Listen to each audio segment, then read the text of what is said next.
Hey guys, it's Neutron here with 4-H Camp Bristol Hills with another episode of On the Front Green. Today we're going to be continuing on with our Backpackers mini-series.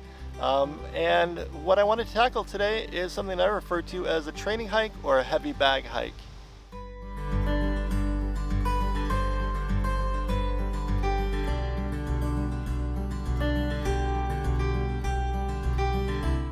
Now, a training hike is nothing more than just a quick hike around the neighborhood close to home. It'll give you a chance to test out your gear and see how things feel, see how things fit, while still having a chance to be able to do something about it in terms of, choosing what to bring or what not to bring on your trip.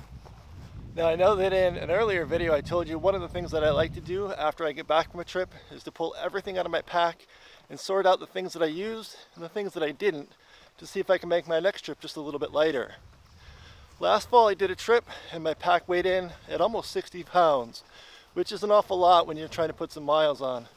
So I went through and I sorted out my pack and found the things that were the heaviest, things that I didn't use, and tried to figure out lighter options. And now I've got a trip coming up in a couple of weeks, and right now my pack is weighing in at just under 30 pounds. So I've done a lot to try to lighten the load. And today we're going to see how it feels to carry 29 pounds instead of 60 pounds when we hit the trail. Now, the heavy bag hike is really designed to look at two different things.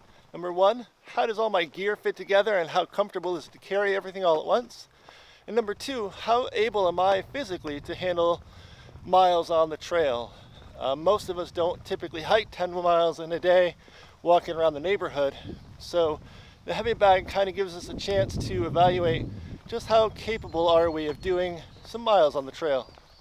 Now, typically I like to do my training hikes pretty close to home so that I can adjust things pretty regularly, drop off equipment at the house.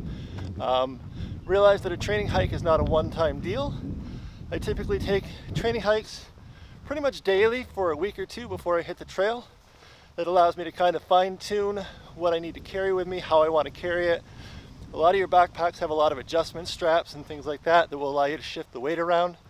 And so I like to be able to test it out and try to come up with a configuration that's going to work just right for me. The other benefit of doing training hikes on a regular basis is it allows you to get your cardio up, allows you to get your legs in tune, and make sure that you're ready to handle putting some miles on the trail. So just what am I looking for when I do my heavy bag hike? First and foremost, it's going to be the weight of the pack. Am I going to be able to carry this much weight over the long haul? If the weight isn't going to be comfortable, this is the time to start thinking about some choices. Do I really need to carry that giant 6-cell mag light that I was going to bring? Or can I get away with a headlamp? Do I really need to be bringing 3 liters of water with me? Or can I carry 1 liter and fill up in streams along the way using the water filter that I also brought? And sometimes it's not even the big things that need to change.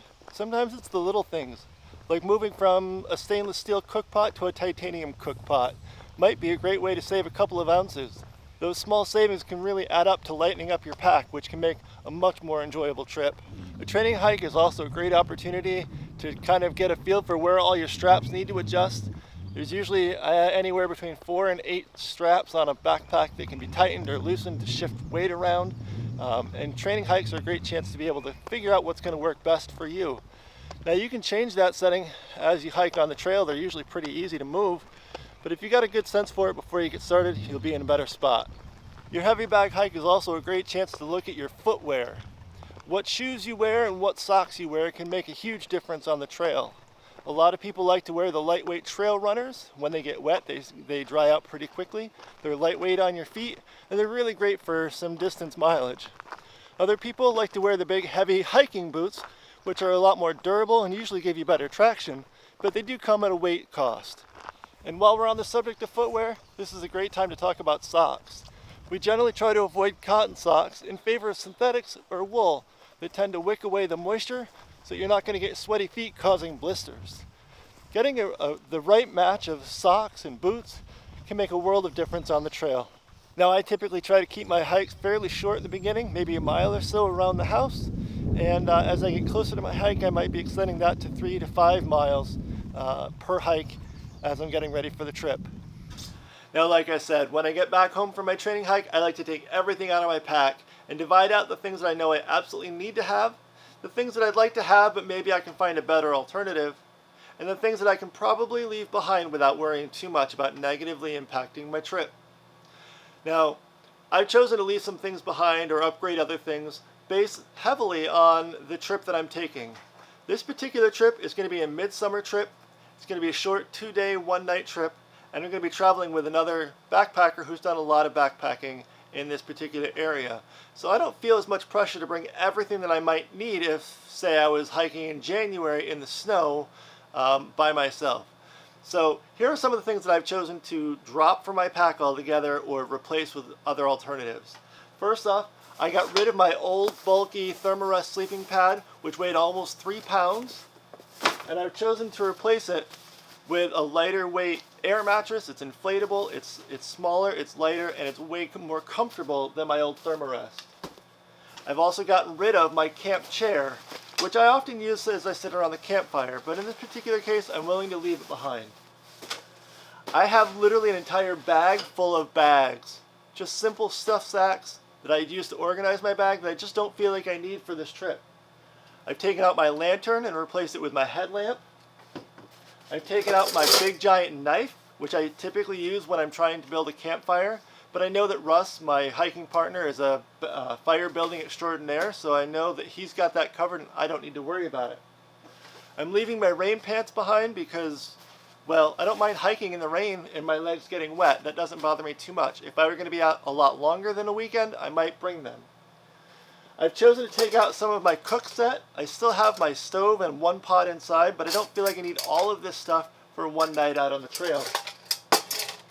I've gotten rid of my old water filter and replaced it with a UV filter, backed up with some chemical tablets that I'll use. And I'll be doing a video later on in the series about water purification options. This is a great one, but I don't think it's going to be necessary for this short of a trip. And I've also taken some of my first aid kit supplies out. Now, I still carry a first aid kit. I think it's probably one of the most important things that you bring on a trip. But I really didn't think that for a weekend trip I needed 4,000 Band-Aids and 6,000 alcohol swabs. So I've taken some of that stuff out. I have one ace bandage. I don't really think I need 2. So I've made some decisions to leave some of that gear behind to make my trip a little bit lighter, a little bit more enjoyable on the way. Folks, I hope you're enjoying this Backpackers mini-series here on the front green at 4-H Camp Bristol Hills. If you do, please like and subscribe, and we'll be posting more material every Thursday throughout the course of the summer. Thanks so much for watching.